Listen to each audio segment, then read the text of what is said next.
Olá, começa agora mais um programa Destaques. E a gente inicia falando que agora em 2024, o primeiro desafio do governo federal vai ser a regulamentação da reforma tributária dos impostos sobre o consumo. A afirmação foi feita pelo líder do governo na Câmara dos Deputados, o deputado José Guimarães, do PT do Ceará. Sobre a reforma tributária, eu converso com o advogado Gustavo Bevilacqua, que está aqui comigo no estúdio. Obrigada pela sua presença. Olá, é um prazer estar aqui. Gustavo, falando sobre essa reforma tributária, né? Essa expectativa para esse ano agora de 2024, como é que, para a gente entender um pouco, Perfeito. Na prática, no nosso bolso, para a gente, no dia a dia, o que isso vai, digamos, de que forma isso vai impactar? Perfeito. Bom, a reforma tributária era, na verdade, é um projeto que eu posso dizer que a sociedade brasileira, ela almeja há muito tempo, né? Praticamente há 30 anos que se discute e se fala sobre isso. Esse tema era um tema caro para o Brasil, porque de fato a gente tinha uma tributação que ela trazia um sistema complexo e isso ocasionava realmente muitas discussões entre os contribuintes e o fisco. Isso exigia um aparato dentro das empresas muito grande para fazer esse compliance tributário, né? Somente para você pagar tudo conforme a regra manda, era exigido uma estrutura bem grande, né, vultosa. Então essa reforma ela veio buscando uma simplificação. Então acho que o primeiro ponto que todo mundo deve ter em mente é que essa reforma ela não vai trazer uma desoneração, né? Não é pelo menos o que se espera dela.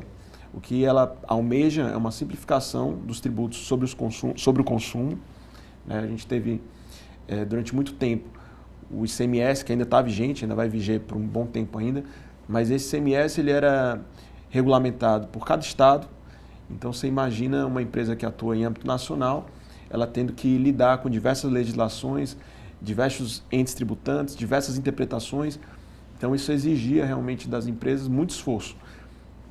A reforma ela vem para unificar esse ICMS, que deixa de ser um ICMS de cada estado, e passa a ser o CBS e a IBS, e o IBS, né? Que na verdade é o Imposto sobre o Valor Agregado, que é uma experiência mundial, que aqui no Brasil a gente vai fazer o IVA dual, né? Que vai ser dividido entre os estados e municípios e o IVA da União Federal. Então vai ser o IVA dual, que vai ser CBS para a União e IBS para os estados e municípios.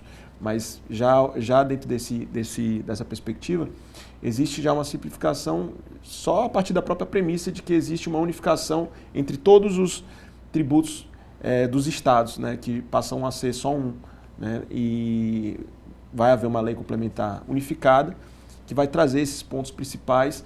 Então a gente não é para ter tanta divergência entre os entendimentos de cada um. A gente também tinha muitas discussões sobre o que dava crédito, o que não dava. E a partir agora da reforma tributária, a gente passa a ter um cenário em que a gente vai tomar crédito de tudo. Então isso também simplifica, você não vai ter tantas discussões, ou não é para ter discussões sobre o que deve gerar créditos para abater os impostos que vão ser pagos, né? Porque a gente tem uma cadeia com várias etapas, né? Você toma crédito da etapa anterior para você fazer o recolhimento da sua etapa. E havia realmente muita discussão sobre o que gerava crédito, o que não gerava. Isso é para terminar. Nesse caso, quais são esses pontos mais que você observa de divergência, que precisam ser avaliados, analisados, Perfeito. até lapidados, né, para que a gente de fato chegue a uma reforma de fato que seja bom para todos os lados? A reforma ela trouxe até agora o que foi aprovado? Foi o esqueleto dela, né? Foi realmente o arcabouço, mas ainda estão pendentes muitos pontos de regulamentação e talvez os mais sensíveis e que vão haver mais discussões. Por exemplo, existe a previsão de não cumulatividade ampla, mas ainda não está tão claro em que termos ela vai se dar. Existe uma previsão de que o ICMS, o IBS agora, ele vai ter uma destinação desse imposto, agora não mais na origem. Ele vai passar a ser destinado ao estado de consumo, de destino. Então, os estados que anteriormente eram beneficiados porque tinham uma matriz produtiva grande, eles vão passar a ter um recolhimento, vai ter menos ICMS, porque o ICMS ele vai ser destinado para quem está consumindo. Então, por exemplo, os estados do Nordeste tendem a se beneficiar um pouco dessa situação, porque a matriz produtiva do Brasil ainda se concentra muito ali no Sudeste. E aqui a gente é mais consumidor desses produtos. Então, existe mas esse critério, por exemplo, o que vai ser considerado destino para consumo, também é algo que tem que ser trazido pela lei complementar. A alíquota também vai ter que ser trazida. Qual vai ser a alíquota que a gente vai estabelecer? Então, assim, a gente aprovou, foi realmente um grande passo, né, o primeiro passo inicial que era necessário, mas ao longo de 2024, 2025, a sociedade ainda vai ter que se engajar muito e vai ter que discutir muito sobre como é que vai dar a regulamentação desses tributos, né? A cesta básica, como é que ela vai se compor, né? A cesta básica ela tem uma previsão de oneração menor, mas ainda não está totalmente evidente como é que vai se dar, quais são os produtos que estão ali dentro. Então isso também é um ponto a ser observado. Existe nessa reforma também a previsão do imposto seletivo. Esse imposto seletivo é uma novidade, né? Para além dos tributos sobre o consumo, trouxe esse imposto seletivo, que é um imposto que a gente costuma dizer que tem uma extra fiscalidade. O objetivo dele não é tanto arrecadar, não é para ser, mas sim desencorajar alguns consumos, né? Algumas atitudes dos consumidores. Então, ele vai incidir sobre produtos que causem danos ao ambiente ou que causem danos à saúde. Cigarros, bebidas, isso também? E aí começa, né? Porque na redação ele fala de forma muito ampla. Ele fala danos ao ambiente e danos à saúde. Mas não delimita o que seria isso, né? O que seria isso? Até onde isso vai? Então, um iogurte com muito açúcar, ele vai ser objeto do imposto seletivo, porque ele faz mal à saúde. Eu já vi até discussões um celular, porque a bateria é de lítio, causa dano ao ambiente. Então, o celular também vai ser tributado pelo imposto seletivo. Do jeito que está hoje, pela redação da Constituição, pela PEC, está muito amplo, né? Então, a lei complementar ela que vai delimitar ali, vai amarrar um pouco mais o que vai incidir, em que hipótese isso vai acontecer. E você acha que é uma coisa que vai ainda se resolver esse ano ou vai ser o ano de discussões ainda para tentar se adaptar, digamos, nesse caso específico, né? Dizer o que significa, né? O que de fato vai inserir ou não. Perfeito.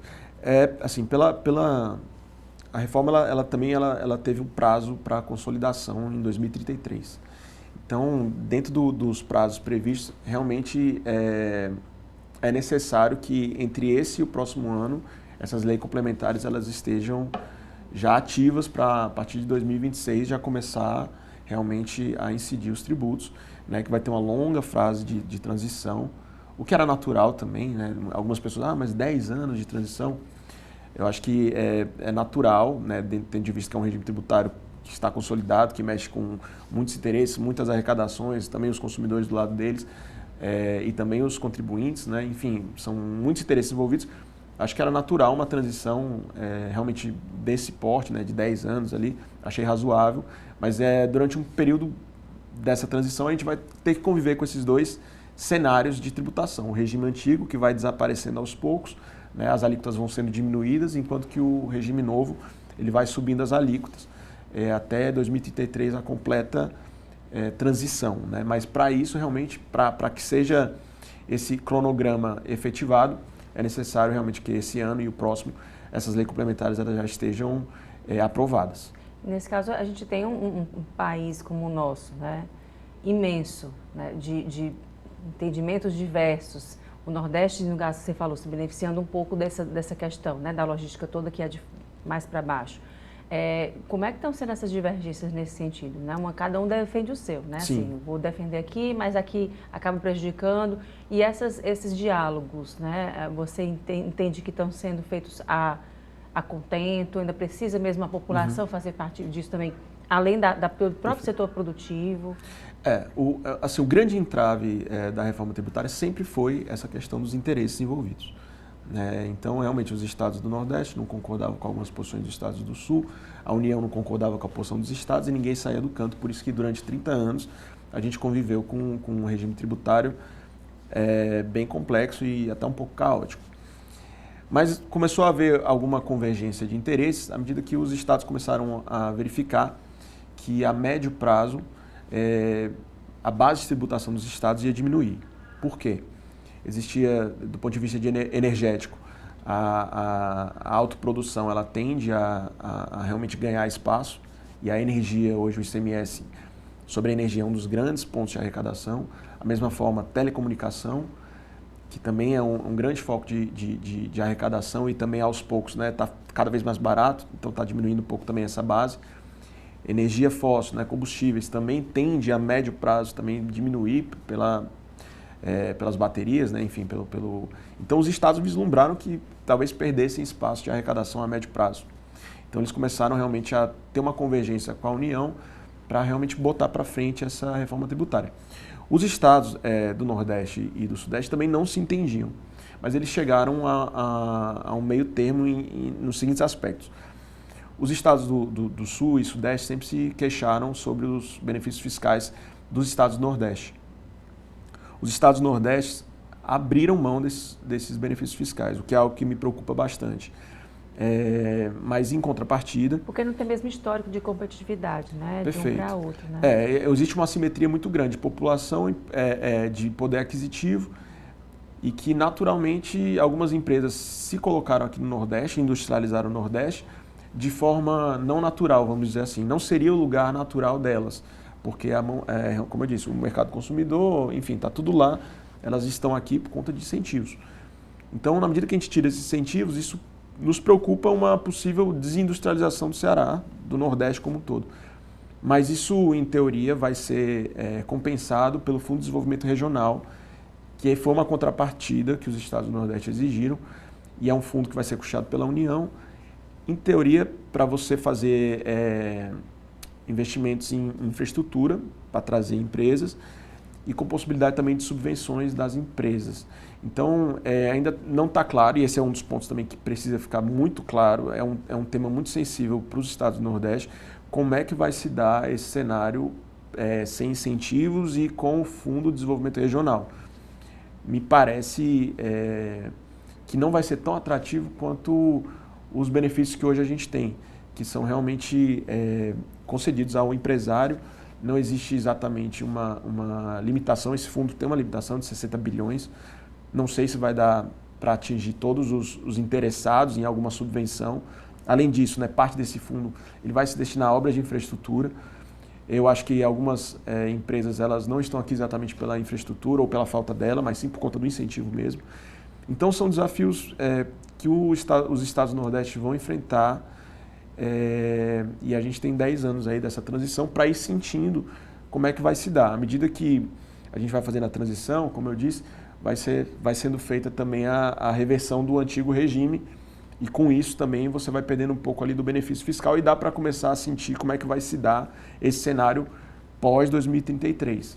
Mas realmente é algo que a sociedade tem que se engajar. A gente não pode achar que foi tudo, passou e não tem mais o que fazer. Pelo contrário, talvez o momento mais importante de engajamento da sociedade seja agora, na aprovação dessas leis complementares, seja acompanhar as alíquotas que vão ser impostas aos tributos.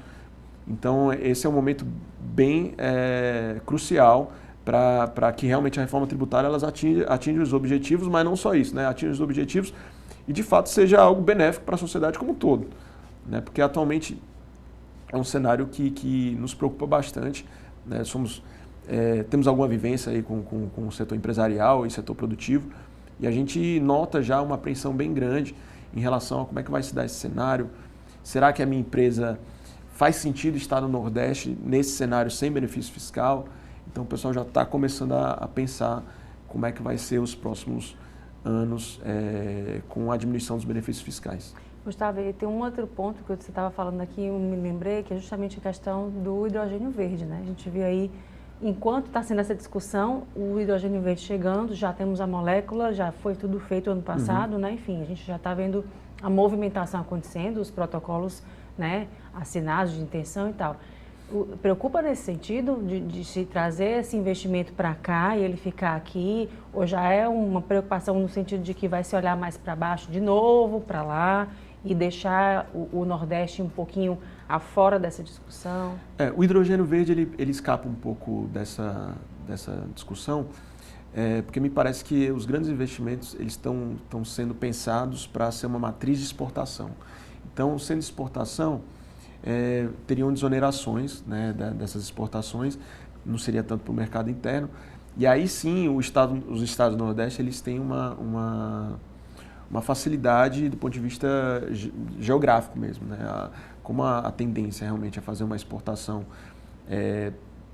para a Europa, sobretudo, né? Os investimentos, pelo menos os que a gente tem notícia, são principalmente da Europa. A gente vê que realmente o caminho mais interessante seria essa do Nordeste para a Europa, seria o caminho mais curto. Além disso, aqui a gente também tem realmente as energias renováveis com muita força, né? E o hidrogênio ele vem justamente para ter uma matriz energética mais limpa, não fazia sentido você fazer um hidrogênio verde a partir de combustíveis fósseis ou alguma coisa assim. Então, como aqui a gente tem já essa matriz limpa, e a gente tem um local aqui realmente próximo da Europa, então a tendência é que pelo menos esses investimentos em relação ao hidrogênio verde tendem a se manter à margem dessas necessidades de compatibilização dos benefícios fiscais. Tá, joia, Gustavo. Muito obrigada mais uma vez e até uma próxima oportunidade. A gente que agradece, é um tema realmente muito importante. Obrigada. E agora, o intervalo, a gente volta em instantes com mais destaques.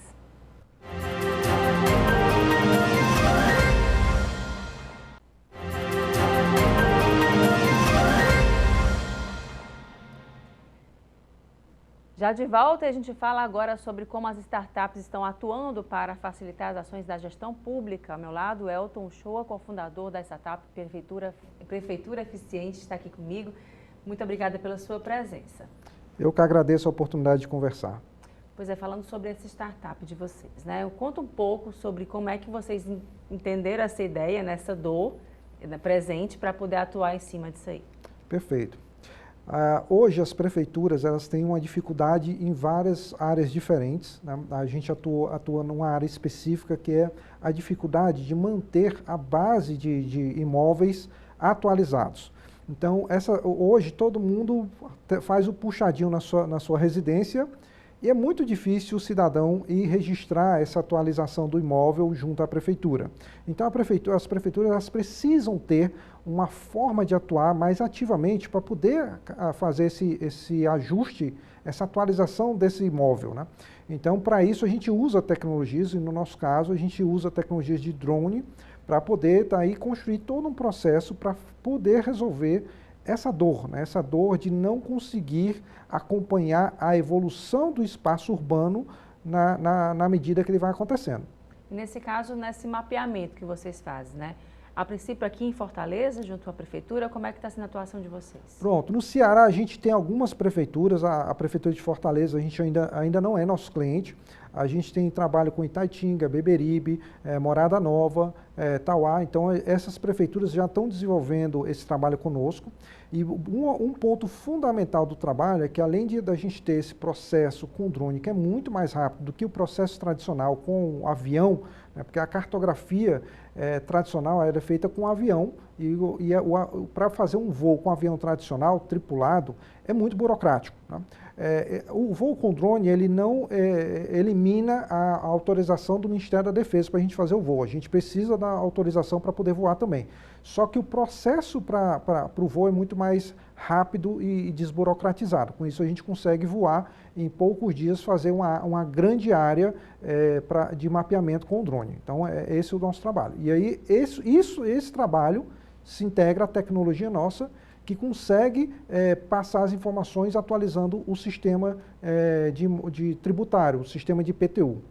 E nesse caso, além desse trabalho que vocês fazem, existem outros também, não só de identificar essas construções, né, essas adaptações, evoluções da cidade, né, mas também quais são os outros trabalhos que vocês realizam? Pronto. Esse trabalho ele é fundamental para que a gente possa chegar ao conceito de justiça fiscal, ou seja, aquele cidadão que tem recurso para poder expandir seu imóvel, né, fazer construções, ele precisa pagar um IPTU compatível para dali as prefeituras terem outros benefícios. Essa base georreferenciada permite que a gente faça diversos outros trabalhos, como, por exemplo, fazer um estudo da melhor localização de hospitais, melhor localização de escolas, cruzar informações com outras secretarias, como a de meio ambiente, para entender invasão de área de preservação. Então, a cartografia, o mapeamento, é a base para você fazer um planejamento municipal em qualquer área que se possa imaginar. Nesse caso, a utilização de drones, vocês têm autorização, né, para a utilização. Conta um pouco como é que é esses bastidores, assim. Pronto. O processo de autorização, ele é muito rígido e tem que ser porque... Tem que ter todo um controle. Exatamente, porque imagine uma pessoa que não sabe utilizar o equipamento, comprou o equipamento e está fazendo voo, por exemplo, onde tem rota de helicóptero. Ele pode causar um acidente e matar pessoas, né? Então, existe um processo junto ao Ministério da Defesa que exige, inclusive, que a empresa tenha registro no CREA, que tenha um profissional qualificado, tem todo um trâmite que a gente precisa fazer para poder ter esse registro e fazer esses voos. Então, a gente trabalha fazendo parcerias nível Brasil com empresas que estão devidamente registradas no Ministério da Defesa para que a gente possa fazer um trabalho com segurança e que a Prefeitura receba aqueles dados devidamente assinados por um engenheiro responsável que está garantindo que aquilo ali foi feito por um processo legal e a qualidade técnica está compatível com o que foi solicitado. Uma coisa que você falou que é importante, né? Assim, é identificar naquele território o que pode ser colocado, né? Tem muitas casas, enfim, um hospital, né? Melhorar a questão do acesso, tudo isso você consegue ver, né? Hoje tudo muito mais fácil pelos drones, né? Exatamente. Muita prefeitura acaba utilizando, às vezes, o Google Earth ou alguma ferramenta semelhante porque não tem, nem sabe que hoje está muito acessível a contratação de um serviço como esse, né, com o uso de drone. Porque com o mapeamento feito por drone, a qualidade da imagem é muito grande. A gente dá o zoom, vê todos os detalhes, tudo que tem ali de edificação regular e irregular, é muito fácil ver isso daí. Se os prefeitos tivessem o entendimento de que hoje a tecnologia está muito acessível em termos de custo-benefício para você fazer um mapeamento, certamente a gente já teria várias outras prefeituras partindo para essa solução, mas é porque ainda o conhecimento não chega a todo mundo, então ainda é uma área muito técnica, muito difícil das pessoas compreenderem, né? Então todo mundo acha, não, fazer mapeamento é muito caro, porque eles têm a ideia antiga ainda do mapeamento mais tradicional. Hoje a gente já está conseguindo, né, trazer um custo-benefício bem mais acessível. E nesse sentido, né, nessa parceria, nesse trabalho que vocês já fazem para as prefeituras, como é que tem sido esse trabalho, a avaliação nesse sentido, a identificação dessas obras irregulares? Pronto. Então, o que a gente tem feito, né? O trabalho é muito rápido. Normalmente, depois de mapear, o trabalho para a identificação e as medições são feitas rapidamente. Como a gente às vezes não tem um histórico anterior, não dá para saber exatamente o quanto cresceu. Mas quando a gente vai lançando no sistema de IPTU, a gente vê a diferença de medida. Então a gente vê, aquele imóvel lá deu uma diferença de 80%, um imóvel de 50%, de 20%. Então a gente vê essa evolução acontecendo, de fato, né, quando a gente começa a cruzar as informações. E aí, dependendo da situação, para o fisco, no olhar da cobrança de tributos, eles vão cobrar independente de como está aquela situação lá. Agora, quando o processo vai, por exemplo, para a Secretaria de Meio Ambiente, ela pode identificar que aquele imóvel não era para estar ali. E ele não pode continuar ali, ele tem que ser demolido, de fato, enfim. Ou a área dele edificada tinha um limite de 150 metros, agora está com 200 metros, não pode. Então, aí eles vão analisar outros desdobramentos. Então, às vezes tem setor que vai analisar, né, como cada área da prefeitura, dentro do plano diretor, está habilitada para ter aquele tipo de edificação.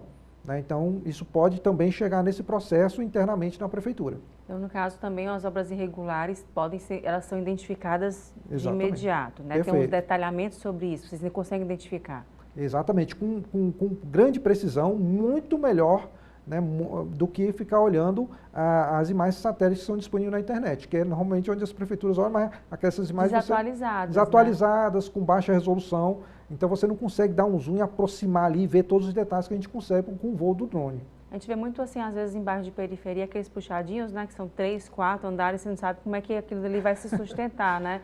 Então é um perigo também para quem mora perto, né? Até para quem mora no local, né?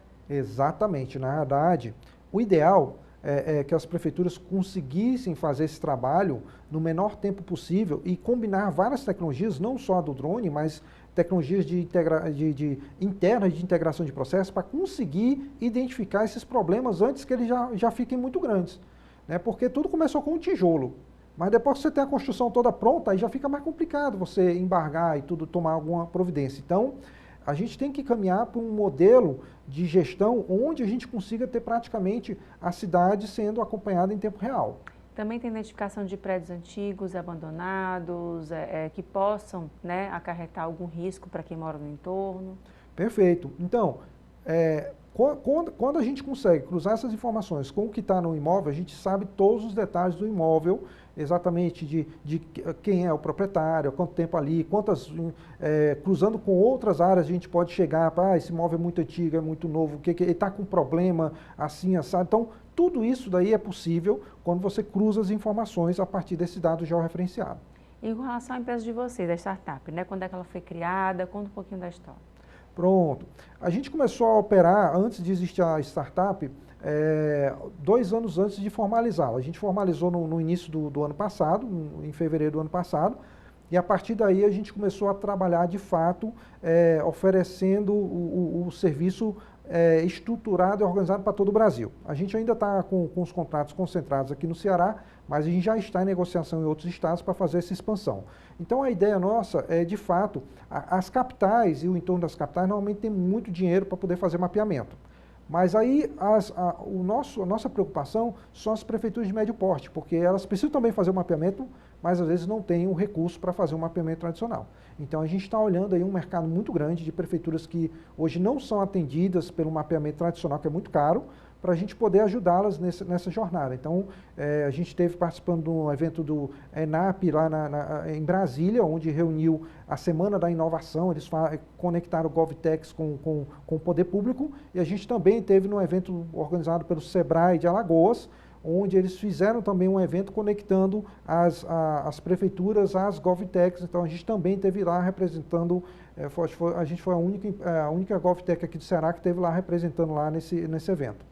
Esse é um trabalho feito em longo prazo, é durante o ano inteiro, ou é um período apenas de vocês fazem mapeamento, depois atualizam, como é que é feito isso? Bom, o trabalho, normalmente ele leva o ciclo completo 9 meses para a gente ficar com tudo pronto para a prefeitura fazer o trabalho de identificação dos imóveis. Depende do território também? Depende da área e tudo mais.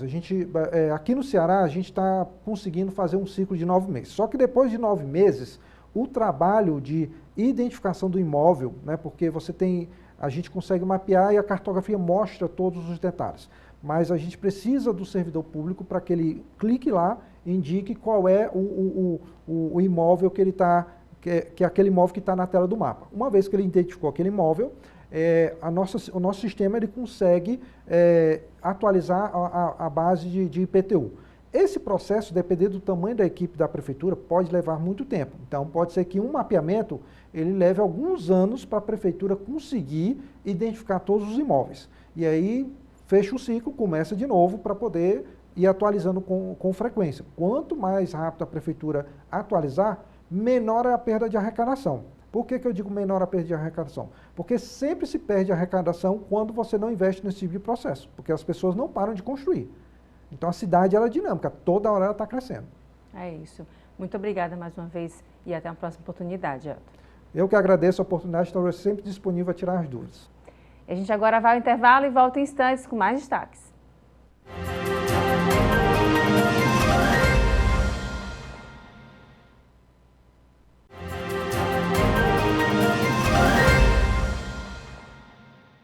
E a gente fala agora de administração de condomínio. Sobre o assunto eu conversei com o diretor do Grupo Atitude, Paulo Aragão. Paulo, fala um pouco sobre como é que foi esse ano para vocês, né? Desse trabalho de administração. Acho que deve ser muito corrido, né? E é uma missão, um desafio, né? Trabalhar com isso. A gente hoje, atualmente, vou falar um pouquinho de número para entender o quanto a gente trabalha em 3 frentes, né? Administração de condomínio, terceirização de mão de obra e segurança armada. Na administração de condomínio foi muito bom para a gente começou o ano com 60 clientes e a gente está terminando o ano com mais de 200 condomínios. Então, assim, no universo de mais de 25 mil unidades administradas. E dá muito trabalho, mas eu sempre digo, para mim eu não tenho muito, porque o time é muito grande, é muito bom por trás e acaba que consegue resguardar todas as atividades do dia a dia, que é muito problema. Todo dia tem menino que quebrou o pé, alguém que brigou com o porteiro, alguém que não concordou com o que o som mais síndico alto, fez. uma festa. É normal. Pra nesse gente, período agora, né, Paulo? Isso aí pra gente, a gente já entra como rotina, né? Às vezes o morador se exalta, mas pra gente todo dia tem essas situações diferenciadas, né? Briga de morador. Então a gente vai aprendendo a lidar com cada situação e ajudando o síndico. Nosso principal papel como administrador é auxiliar o síndico nas funções dele, né? E evitar o conflito e gerenciar bem o condomínio para não deixar ele no vermelho também. Paulo, e nesse caso, assim, o campo de atuação de vocês é estado do Ceará, é Fortaleza? Conta um pouquinho. A gente atua em todo o Nordeste, a gente tem filial na Paraíba e no Piauí. A gente está abrindo outra em Maranhão no decorrer desse ano, de 2024.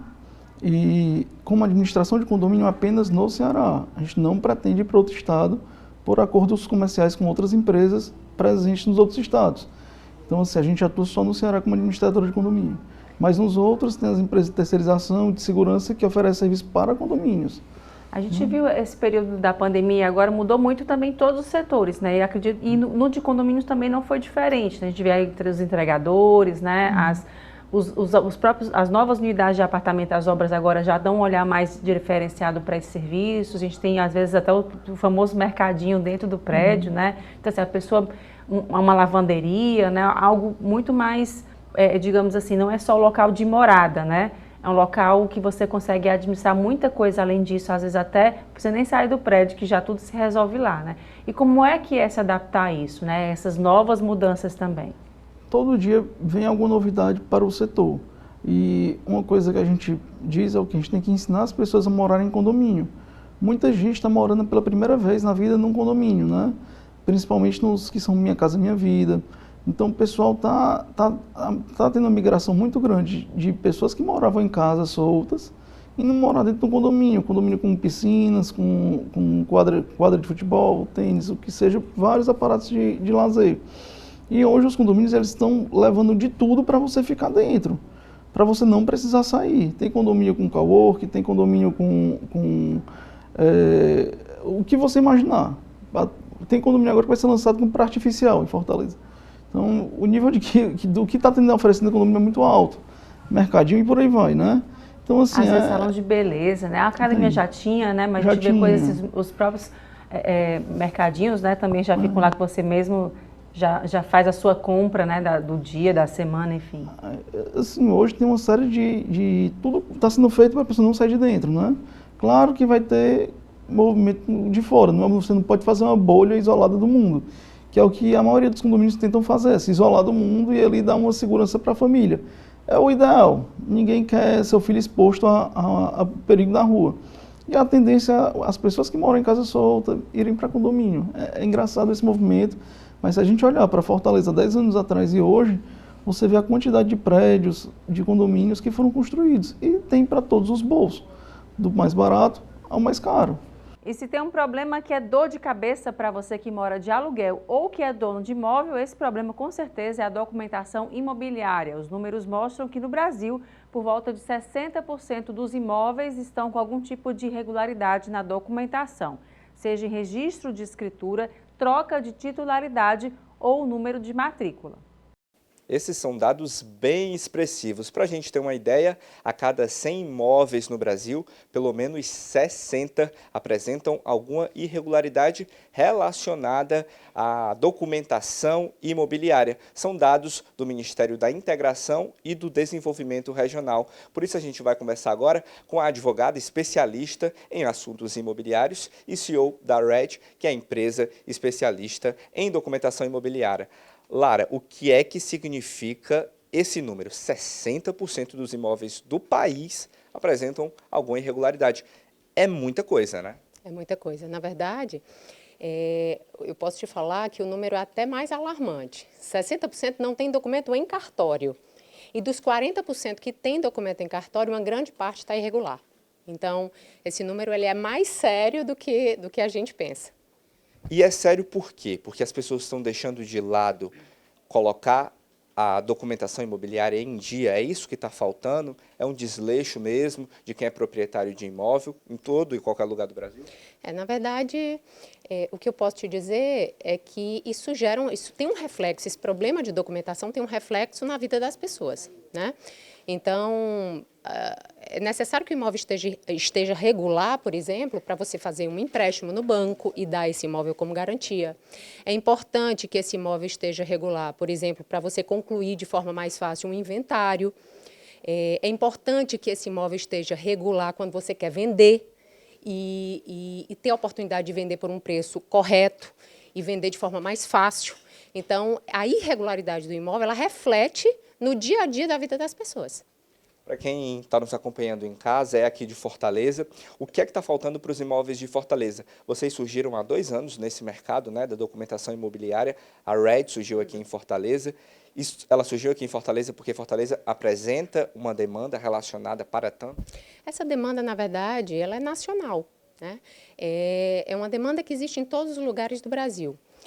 Na verdade, a RED nasceu em Fortaleza porque existe uma demanda também em Fortaleza, uma demanda alta, uma demanda preocupante, e a gente tentou trazer para o mercado uma solução diferente, né? E uma solução mais rápida, uma solução menos burocrática. E para isso a gente criou uma plataforma digital. E o que é que essa plataforma digital apresenta? Dá para resolver o problema de casa? Pelo que a gente percebe aqui, tem gente trabalhando para isso, obviamente. Né? Tem sim. A gente desenvolveu 2 produtos. Tá? Um produto de regularização, onde a gente faz um escaneamento do imóvel, um comparativo de dados do imóvel entre o que consta no cartório, o que consta na Prefeitura, na Secretaria do Patrimônio da União. E, a partir daí, a gente obtém identificado todas as pendências, todas as irregularidades desse imóvel, para que, então, se consiga partir para a regularização do bem. O outro produto que a gente desenvolveu foi um produto de emissão de documentos. Então, para regularizar imóvel, a gente precisa emitir documento e, para a vida de um modo geral, a gente precisa emitir documento. Então, através da plataforma, é possível o usuário tanto fazer o escaneamento do imóvel, como emitir documentos de forma digital. Ô Lara, e como é que faz então para o pessoal de casa poder encontrar vocês pela internet, pessoalmente, por telefone? Existe um site disponível em que essas informações constam, né? Isso. É só acessar www.red.com.br. Lá vocês vão encontrar todas as informações necessárias de como dar seguimento ao processo de escaneamento, regularização, emissão de documentos, tudo que vocês precisam. Ô Lara, só para finalizar, existe um tempo de atendimento? Como é que vocês fazem, por exemplo, para organizar as demandas que chegam do pessoal que está procurando? Eu digo isso porque é muito comum que as pessoas que estejam procurando tenham pressa. Às vezes é difícil dar um tempo para o cliente, mas normalmente vocês têm uma média de como é que vocês fazem isso para atender o melhor e mais rápido possível o cliente, inclusive pela internet nesse primeiro contato? Sim. O acesso pode ser pela plataforma, pelo próprio site, e lá você pode seguir, o usuário pode seguir e fazer todo o processo de contratação pelo próprio site. E se a pessoa quiser, também pode ser atendido pelo WhatsApp. Nós temos um setor comercial que atende todo mundo de forma super rápida, digital, sem maiores problemas. Obrigado, Lara, pela conversa, pelo bate-papo. Prazer. A gente fica por aqui trazendo essas informações sobre como você pode conseguir colocar a documentação imobiliária do seu imóvel ou você, sendo inquilino, descobrir como é possível ter essa documentação imobiliária agendada, em dia e em mãos também. Agora eu volto contigo no estúdio. E a gente fala agora de ações de impacto social. Ao meu lado, a empresária Carol Melo, diretora administrativa do Instituto de Tecnologia e Gestão, o ITG. Obrigada pela sua presença, Carol. Eu que agradeço, é uma honra e um prazer estar aqui trocando uma ideia bem otimista com vocês. Pois é, começando agora o ano falando de essas ações de impacto social, né? Já muito se falou, a gente viu que, né, as ações estão acontecendo, mas ainda tem uma resistência no mercado. Como é que está sendo esse trabalho atualmente, sobretudo aqui no estado do Ceará? Eu acredito que hoje o mercado já percebe a importância de todas as ações que forem feitas por empresas ou por empreendedores também, né? Ela tem um impacto social, porque quem hoje não estiver preocupado em fazer um negócio sustentável e que gere um crescimento, um desenvolvimento social, vai ficar para trás. Então, eu percebo que o mercado hoje já entende a importância, mas ainda vê todas as ações de impacto social ainda como um custo e não como investimento. E eu acho que está aí o nosso grande desafio nessa mudança cultural. Isso é uma visão que você tem aqui no estado do Ceará, no Nordeste, no Brasil inteiro? Como é que se apresenta isso? Eu vejo que hoje é uma mudança cultural que acontece no Brasil inteiro, e aí a gente não faz realmente, e é em todas as classes. A onda do ESG chega muito forte no Brasil e todo mundo está muito atento a todas as questões de governabilidade, sustentabilidade, de transparência, de desenvolvimento, mas ainda sinto que as pessoas confundem muito o que é trabalho de caridade, assistencialismo, com trabalho realmente de duração e impacto social. Um outro desafio que eu percebo é a gente mensurar o impacto social que está sendo causado, né? Porque a vida de pessoas se transforma e muitas vezes a gente não consegue enxergar o resultado de uma forma tão imediata. Então, esses indicadores precisam começar a ser cada vez mais claros dentro das empresas que promovem esse impacto social, para que percebam que essa ação, ela não é um custo, é um investimento para a sobrevivência da própria marca, empresa e de toda a comunidade que está em seu entorno. Nesse caso, você falou um ponto com relação à questão de às vezes as pessoas confundem, né? A boa vontade com o trabalho mesmo de fato de impacto social. Qual é essa principal diferença que existe entre eles? O primeiro é você atender a dor, a necessidade, ser pontual e fazer um trabalho de assistência por um bom tempo, né? Assim, as coisas não se resolvem com uma cesta básica. Então, tem muitas empresas que quando a gente vai falar de responsabilidade social, de assistência, de impacto social, você vai pegar lá a lista de ação e tem lá doação de 100 cestas básicas na época de Natal, que é a época que está todo mundo mais sensível, mais preocupado com o próximo. Só que não é sobre fazer uma doação pontual. A gente precisa saber se a necessidade de quem está recebendo está exatamente nessa cesta. Será que isso é a necessidade real? E será que uma cesta, uma vez no ano, né? Eu dei toneladas de cesta, ok, mas assim, uma vez no ano, isso está resolvendo o problema da fome? Né? A gente sabe que questões de ações assistencialistas, elas precisam ser feitas porque a fome não espera. A gente tem que resolver rapidamente. Então, é preciso sim fazer doações, é importante, a gente precisa ter esse olhar e essa atenção. Mas só isso não vai gerar um impacto social. A gente precisa ir no ponto de onde é que está a dor, por que aquelas pessoas estão passando fome, o que é que está acontecendo naquela comunidade, quais são os estímulos de oportunidades que está precisando ser gerado ali e de que forma a gente pode contribuir. Nesse caso, a gente viu muito agora em dezembro, né? O mês passado já passamos para 2024, mas a gente viu muito nessa questão de ações de empresas, marcas que fizeram alguma coisa que dizem assim, poxa, o ano inteiro eu sigo, eu acompanho, mas não vejo nada. E no final do ano eu vejo aquela ação potencial. É bacana que se faça, né? Assim, claro. A gente às vezes se pergunta, poxa, mas aquele pessoal que está ali que vai comer aquela marmita, né? Que vai ter aquele momento, receber aquele presente, é só ali, né? O que tem na vida dessas pessoas, né? Como é que se pode ajudar? Essa digamos assim, satisfação, a gente se sentir mal com isso, né? Se questionar. É uma coisa que as pessoas estão tendo isso? Você está vendo que a sociedade está se questionando mais para tentar ir além do que apenas dar aquele presente naquele período? Eu vejo que as pessoas se incomodam sim, as pessoas se sensibilizam, mas o que nos preocupa é que aquela sensibilidade que se tem naquela hora, ela não é duradoura. Tipo, as pessoas vão para casa e ali elas se bloqueiam e esquecem, poxa, eu preciso cuidar do meu, eu preciso cuidar da minha vida e vai esquecendo. Então, por mais que você, naquele momento, você seja solidário a uma dor, se você não fez nada, se você não procurou participar, se você não procurou promover alguma atividade, alguma ação que gere um resultado efetivo ali, não adiantou muito você ter, né, tipo assim, a dor existiu, mas ela não foi suficiente para provocar uma reação. Então, a mudança cultural, ela precisa ser trabalhada, inclusive, na base. Uma das coisas que a gente trabalha no nosso instituto, que é muito voltado para a área de educação, inclusive, é trabalhar isso ainda na juventude, ainda na primeira infância.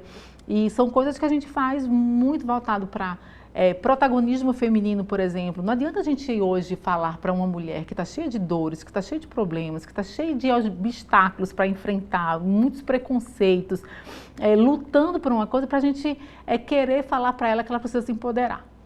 né? Assim, é esse sentimento de segurança, de autoconfiança, de autoestima, ele precisa ser trabalhado ainda na infância, para essa mulher crescer se entendendo o suficiente, não se permitindo violências. Então, isso é uma coisa que eu acredito principalmente, né, que para a gente fazer aí uma grande transformação, essa transformação ela precisa chegar na base e precisa ser trabalhada, inclusive, na infância, para que a mudança cultural seja efetivada de fato. E sobre o Instituto? Fala um pouquinho para a gente do trabalho de vocês e a expectativa agora para 2024. O Instituto ele é um instituto que tem como principal objetivo, né, trabalhar projetos diferenciados com foco no impacto social. A gente hoje trabalha nas vertentes de empoderamento feminino, protagonismo feminino, educação, saúde e diversidade, né, trabalhando também aí toda uma consciência de igualdade de gênero. Dentro desses projetos, a gente desenvolve muitos projetos com as prefeituras, com órgãos públicos, onde a gente também acredita, porque quando se fala em trabalhos de impacto social, a gente pensa muito no empresário, no mercado, mas o poder público precisa começar a pensar uma gestão diferente, a pensar uma gestão de impacto, a trabalhar, inclusive, toda a parte de gestão com foco nesse desenvolvimento social. E aí a gente não está falando só de infraestrutura, de todas essas ações que a gente vê o governo muito voltado, né, para a parte de educação básica. A gente precisa ter aí o algo a mais, que é agora pegar tudo isso que existe e trabalhar agora quais são os impactos sociais reais que a gente precisa desenvolver. E aí é onde entra o Instituto, né? A gente vem fazendo e agregando projetos nessas áreas, principalmente junto ao governo e aos poderes, ao poder público, né? Para que a gente possa aí ter uma gestão diferente na educação, uma gestão diferente na saúde, uma gestão onde a gente faça muito mais o preventivo do que o tratar o problema que já existe. E no caso, para quem quiser saber mais informações de vocês, como é que faz para encontrar nas redes sociais? Eu convido vocês a primeiro seguir nosso Instagram, que é onde vocês vão ter o maior número ali de contato, de troca de ideias, de troca de experiência com a gente. É o itg.oficial no Instagram e o nosso site, que é o itg.org.br. Tá joia. Muito obrigada, Carol, mais uma vez. Até uma próxima oportunidade. Eu que agradeço. Muito obrigada. Obrigada. E o Destaques fica por aqui. Obrigada pela sua companhia e até o próximo programa.